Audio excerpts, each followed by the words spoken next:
आज बात करते हैं आर्टिफिशियल इंटेलिजेंस की। ये क्या है और हमारी जिंदगी को कैसे बदल रहा है?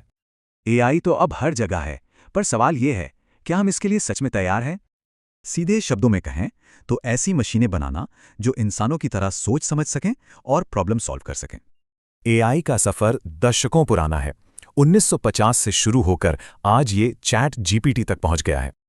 इसे ऐसे समझिए, एआई एक बड़ा आइडिया है और मशीन लर्निंग और डीप लर्निंग इसे सच बनाने के तरीके हैं। अच्छी बात यह है कि अब एआई सीखने और इस्तेमाल करने के कई रास्ते खुल गए हैं। एआई सिर्फ किताबी बातें नहीं, बल्कि एक प्रैक्टिकल टूल है जो हेल्थ केयर से लेकर फाइनेंस तक हर जगह काम आ रहा है। और भारत में तो सरकार भी एआई को सबके लिए आसान बनाने में लगी है। ये युवा एआई फॉर ऑल कोर्स पूरी तरह फ्री है और इसमें सरकार की तरफ से सर्टिफिकेट भी मिलता है। अब जरा भविष्य की एक झलक देखें। ओमी एआई वियरेबल, जिसे दूसरा दिमाग भी कहा जा रहा है। सोचिए, ये डिवाइस आपके विचार पढ़कर उन्हें एक्शन में बदल सकता है। वादा तो यही है।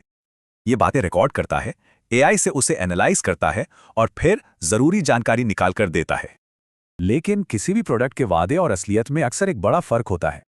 और ओमी एआई के साथ भी यही हुआ। रिव्यूज में खराब क्वालिटी और गंभीर सिक्योरिटी रिस्क्स की बातें सामने आईं। लेकिन ये टेक्नोलॉजी एक बहुत बड़े और तेजी से बढ़ते बाजार का हिस्सा है। अनुमान है कि अगले 10 सालों में ये मार्केट 10 गुना से भी ज्यादा बड़ा हो जाएगा। लेकिन इसकी सबसे बड़ी कीमत पैसों में नहीं, बल्कि हमारी प्राइवेसी से चुकानी पड़ती है। लगातार रिकॉर्डिंग, डेटा का गलत इस्तेमाल और बिना सहमति दूसरों को रिकॉर्ड करने जैसे बड़े जोखिम हैं।